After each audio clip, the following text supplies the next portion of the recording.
Meus irmãos, que alegria podemos estar na casa de Deus hoje, nesta noite maravilhosa, um clima agradável. Que bom podemos chegar aqui nesse local que foi consagrado ao Senhor nosso Deus para louvor da sua adoração. A Ele toda honra e toda glória seja dado ao nome do Senhor. Amém? Queridos, nós já louvamos a Deus, já preparamos o nosso espírito para ouvir a palavra do Senhor. É ela que é o centro, é a palavra de Deus que fala conosco. Às vezes nós estamos passando por certas situações e nós encontramos na palavra de Deus o alimento espiritual para as nossas vidas. É ela que nos sustenta, é ela que nos encoraja, é a palavra de Deus que nos dá força, é a palavra do Senhor que nos dá ânimo, é na palavra de Deus que nós encontramos o refrigério para a nossa alma, para o nosso espírito. Então você está no melhor local, que é a casa de Deus, louvando e agora ouvindo a palavra do Senhor. Amém?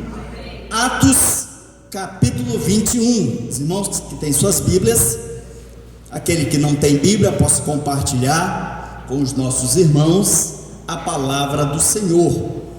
Atos capítulo 21 é o texto que nós estamos agora avançando. Obrigado, meu querido, Deus abençoe a sua vida. Atos capítulo 21, versículo 17.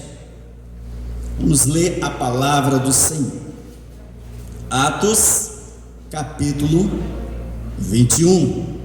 Como o texto é bem grande, nós vamos ler aqui do versículo 17. Nós vamos estar trabalhando nesse texto. Diz a palavra do Senhor: tendo nós chegado a Jerusalém, os irmãos o receberam com alegria. No dia seguinte, Paulo foi conosco encontrar-se com Tiago e todos se reuniram. Nós queremos agradecer, Senhor nosso Deus, eterno Pai.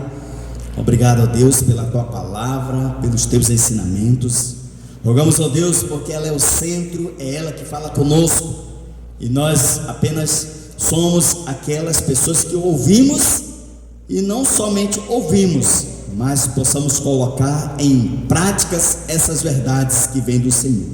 Alimente o teu povo, Senhor, abençoe o teu povo, que o teu povo, Deus, cada vez mais possa estar alicerçado em Cristo Jesus, pois o Senhor é a pedra angular, pois o Senhor é o nosso Salvador, o nosso regenerador, aquele que veio para nos salvar. E por isso nós te adoramos, Senhor.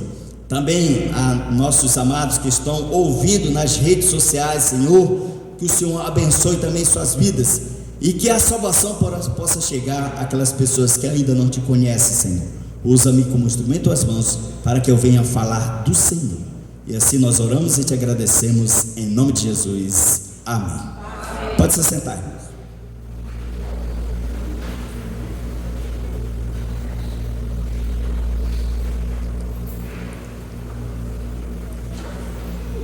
Quando nós viajamos, nós temos um destino, uma chegada, e essa chegada nós não sabemos como é que vai ser.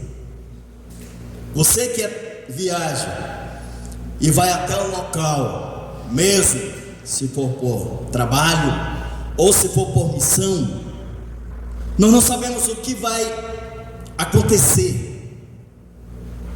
Mas uma certeza é que nós que temos Cristo, nós temos a plena confiança que em qualquer lugar que possamos estar, é o melhor local onde Deus sempre vai nos colocar, porque nós somos cristãos, nós somos instruídos pelo Senhor. A nossa vida, a nossa jornada é dirigida pelo Espírito Santo de Deus, guiada pelo Espírito Santo do Senhor. O papel do Espírito Santo aqui é nos guiar, nos iluminar. Por isso que o próprio Senhor Jesus disse: não deixarei órfão, mas enviarei um outro Consolador. Está falando do Espírito Santo, para vos guiar, para consolar, para que possa guiar toda a verdade. E quando nós chegamos a certo destino, certo local, nós temos a certeza que Deus está conosco. em meio às situações, Deus vai estar sempre provendo, Deus vai estar sempre nos abençoando e dando força para todos nós. O apóstolo Paulo, seu destino era Jerusalém. Nós estávamos falando no decorrer do tempo que o apóstolo Paulo estava de caminho para Jerusalém. E tanto é que nós vemos que o próprio Espírito Santo do Senhor estava guiando o apóstolo Paulo. Seus irmãos falaram para ele: não vá para Jerusalém, pois vai acontecer coisas a qual o Espírito Santo, que nós vemos pelo profeta aqui, Ágapo, profetizou o que ia acontecer com o dono daquele sítio. Estava falando do apóstolo Paulo, o que ia acontecer com ele. Se nós olharmos bem aqui no contexto, vocês que têm suas Bíblias, vejam aí no contexto do versículo 10, demorando-nos ali alguns dias, desceu da Judeia um profeta chamado Ágapo, e vindo ter conosco, tomado o cinto de Paulo, ligado com ele, os próprios pés e mãos, declarou: isto diz o Espírito Santo, assim os judeus de Jerusalém farão ao dono deste cinto, o entregarão nas mãos dos gentios. O profeta Ágapo havia profetizado o que ia acontecer. Quando nós olhamos mais no contexto do versículo 21, 22, que os irmãos têm aí, o apóstolo Paulo diz que ele ia enfrentar cadeias e tribulações. Então nós vemos, amados irmãos, que o apóstolo Paulo está a caminho a Jerusalém, e o profeta Ágapo diz o que vai acontecer com o dono deste sítio, o qual ele vai ser ali preso, aprisionado. Mas o Espírito Santo de Deus estava guiando toda essa situação, e o próprio apóstolo Paulo, sabendo de tudo isso, diz: eu estou pronto para morrer, a minha jornada vou chegar até o fim.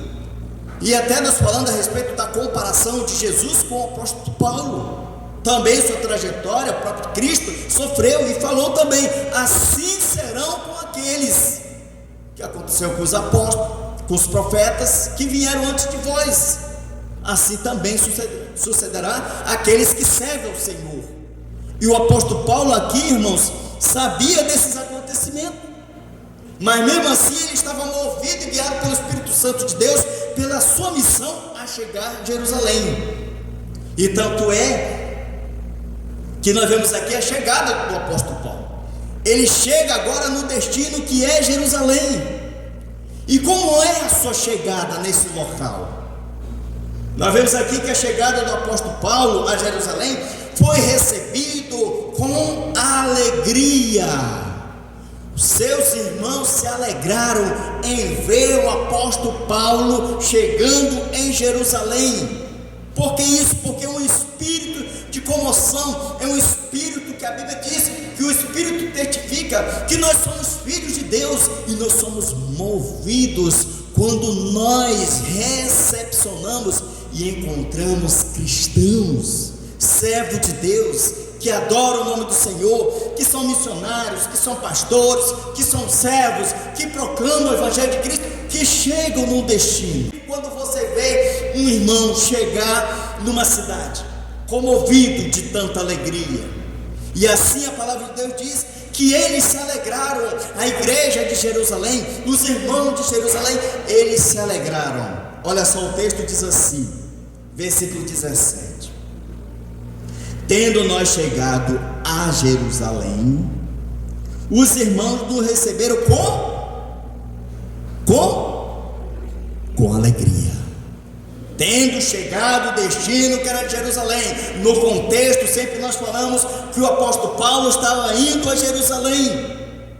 Jerusalém é a cidade santa, Jerusalém é onde Jesus foi crucificado, Jerusalém é onde Jesus morreu, onde Jesus enfrentou a cruz. Jerusalém,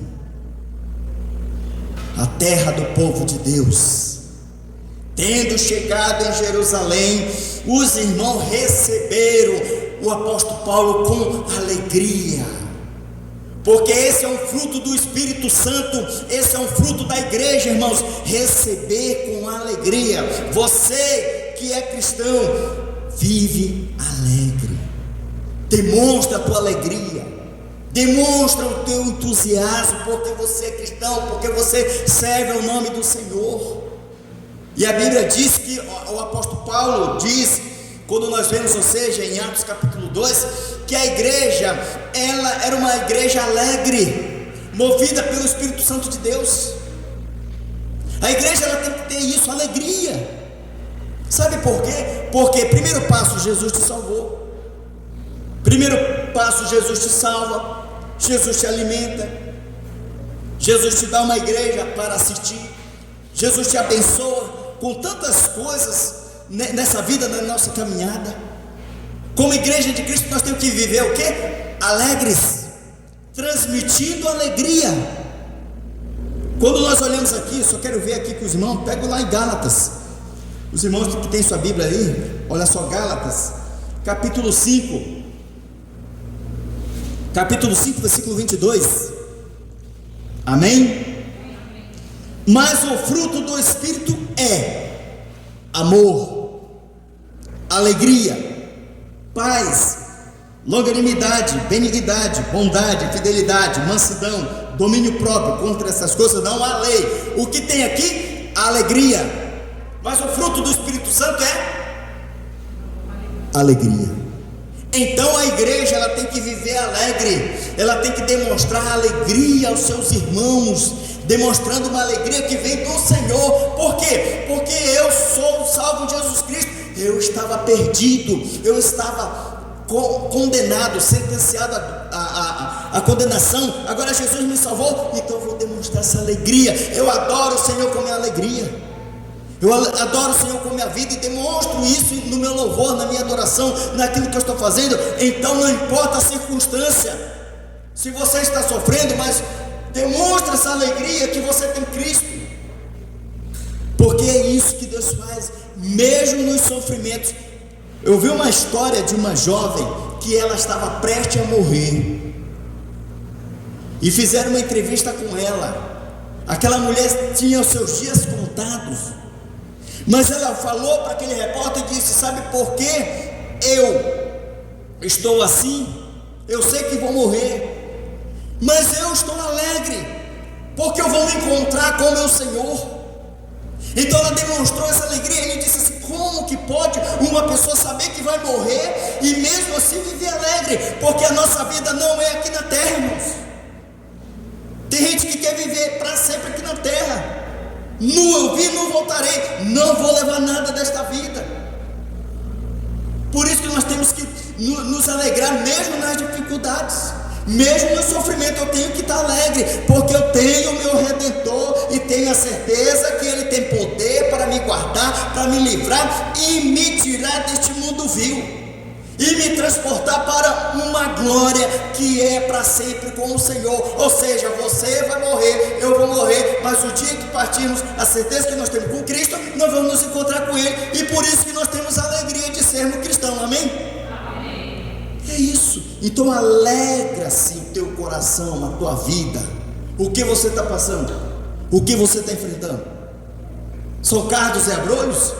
Mas não se preocupe, Deus está com você.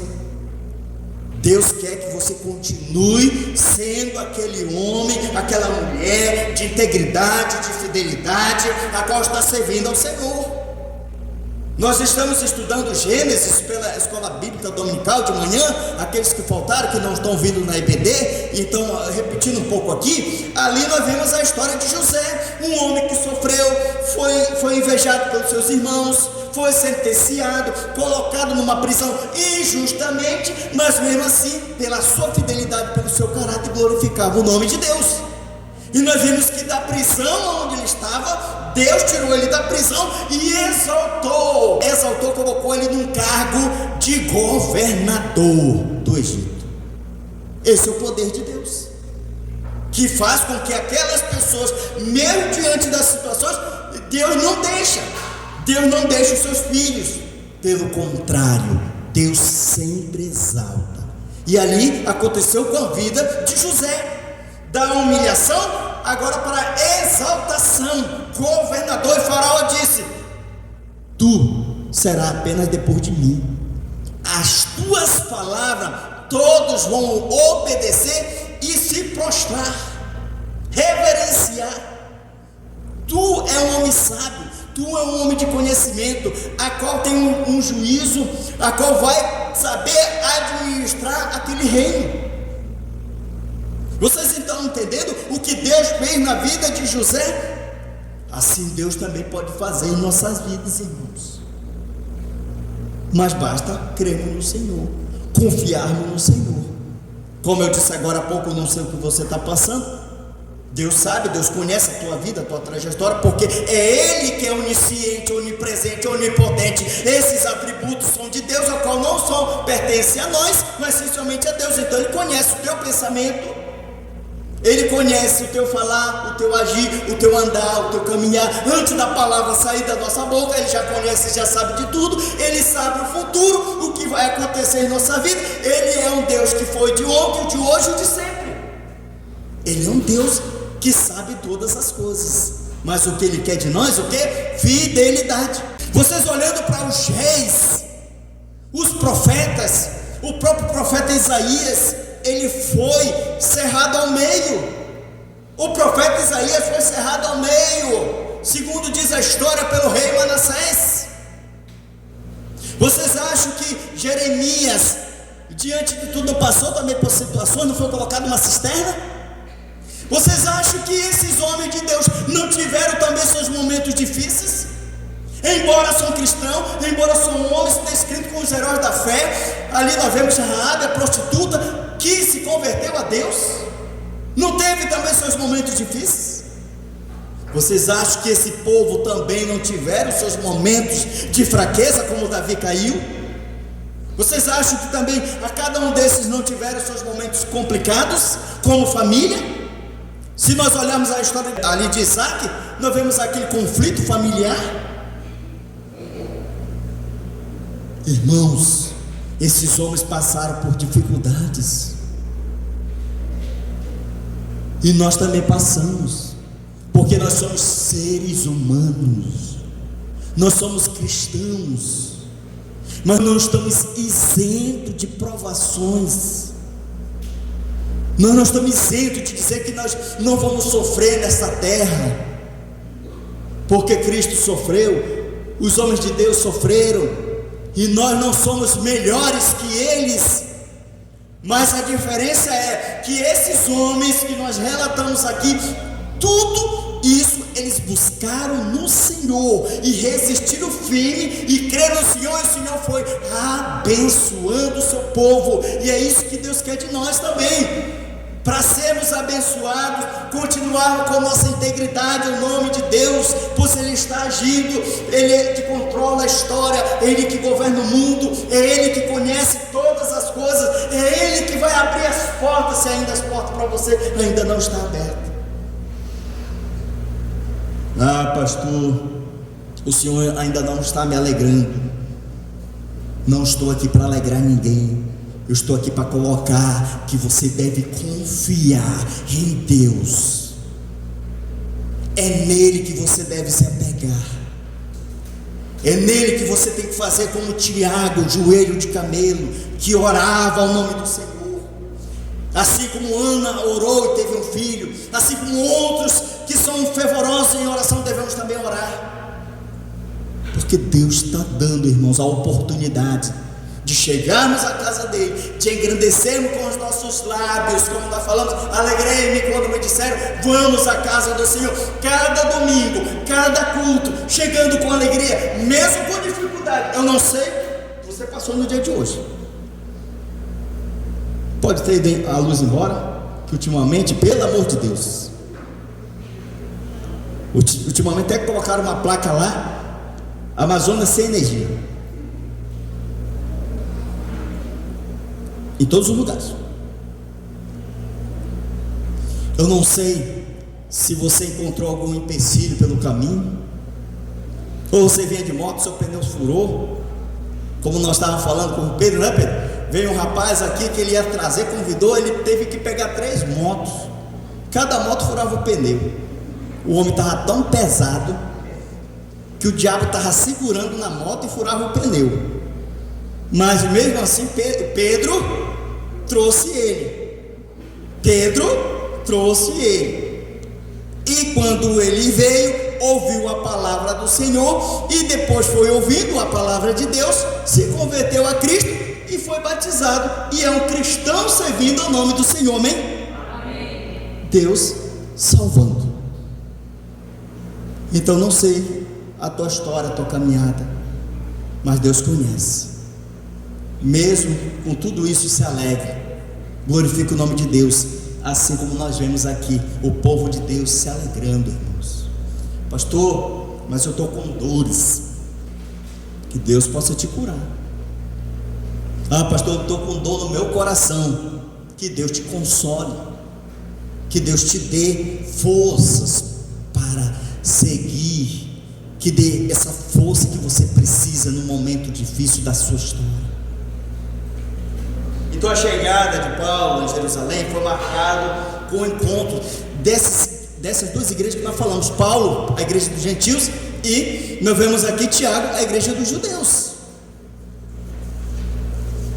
Depois de eles terem se encontrado, irmãos, agora ele vai relatar o que Deus fez na vida do apóstolo Paulo, ele mesmo relatando o que aconteceu.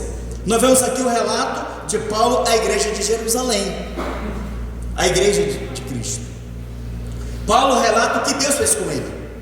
Olha só como nós olhamos aqui, versículo 19. Vamos lá para o texto, né? Pula o texto aqui para os irmãos entenderem passo a passo. Tendo nós chegado em Jerusalém, os irmãos nos receberam com alegria. No dia seguinte, Paulo foi conosco encontrar-se com Tiago, e todos os presbíteros se reuniram. E tendo-os saudado, contou minuciosamente o que Deus fizera entre os gentios por seu ministério. Ele está relatando, irmãos, o que Deus fez com ele em seu ministério. Ele vai relatar, ele chegou em Jerusalém, agora ele relata a obra do que o Senhor fez na sua vida. Ele, como apóstolo Paulo, o quanto Deus usou este homem grandemente. Nós vemos a história do apóstolo Paulo, sua primeira viagem missionária, segunda viagem missionária e terceira viagem missionária. E mais, Deus usou ele em seu ministério, ou seja, para propagar o evangelho de Cristo. E quando o apóstolo Paulo pregava a respeito de Jesus, pessoas se convertiam a Jesus, porque a finalidade de todas as coisas é a propagação do evangelho de Cristo. Você sabia disso? Que Deus tem um propósito na tua vida.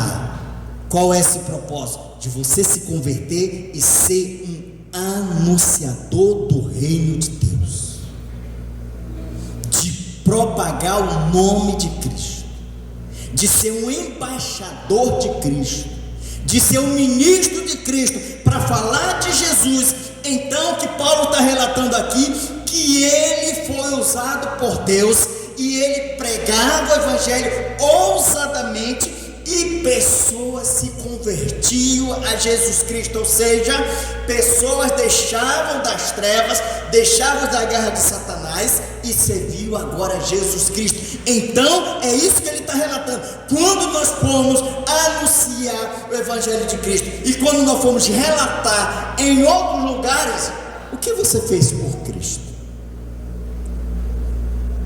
Você já ganhou alma para Cristo? Almas já chegaram aos pés de Cristo?